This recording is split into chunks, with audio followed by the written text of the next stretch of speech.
Hello, this is Christy. In today's quick tutorial for Xara Designer Pro X, I'm going to show you a little hidden function to do with photo editing in Xara, and namely generating a color palette from a photo in Xara. Xara is really mostly a vector program, but it has a limited set of photo editing tools.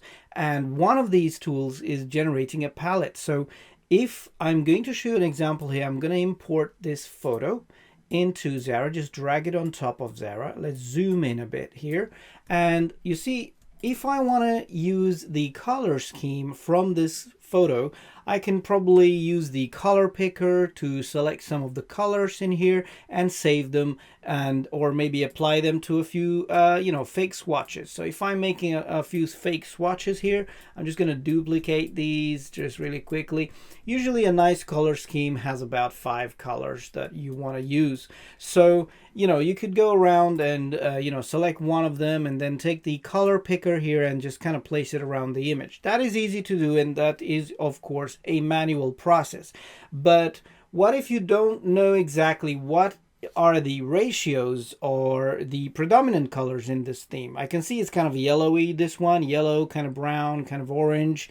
So it looks like an autumn or a sunset.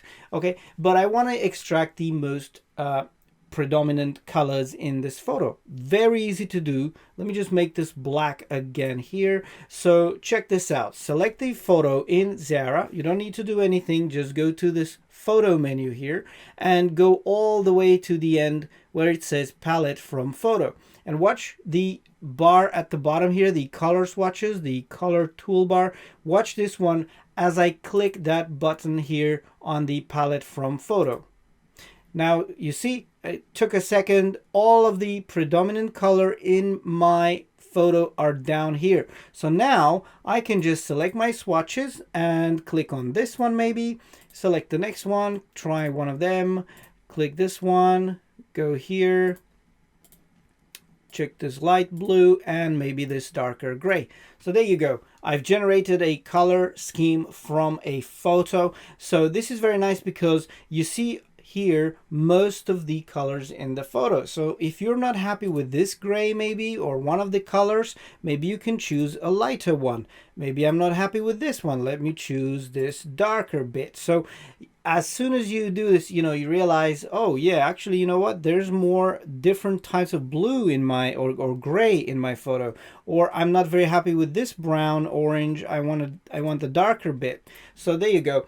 This is very nice. Let's try another example just before we close. I'm going to go to a new document and import a different photo here. And just to save time, I'm going to go and copy my swatches from this other document here, paste them all here, make them all black, and move them to the side. So watch this, very easy. Select the photo. Now we know it's mostly purple and blue. Let's see what the colors are when we extract them using this tool. So make sure your photo is selected, obviously.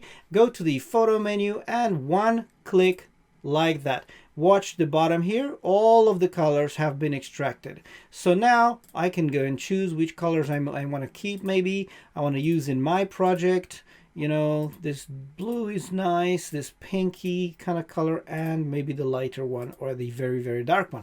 So there you go. Now these colors are exactly extracted proportionally from my photo, and you can use them in your designs, or you can use them to match existing designs and, create a color scheme from a photo you have. So this is very nice, very quick and easy to do. Thank you for watching. I hope you like my tutorials. I have more tutorials on the photo functions in Xara Designer Pro. Although, as I said, it's not a photo editor per se. It cannot really compare to Photoshop or Affinity Photo or any of the other software for photo editing, but you can still do some basic photo editing in Xara Designer Pro. So over the next few videos, I'm going to be covering more of these functions. We're going to look at all the adjustments and the levels and the even in the special effects. So thank you for watching. Make sure you subscribe to my channel and see you next time.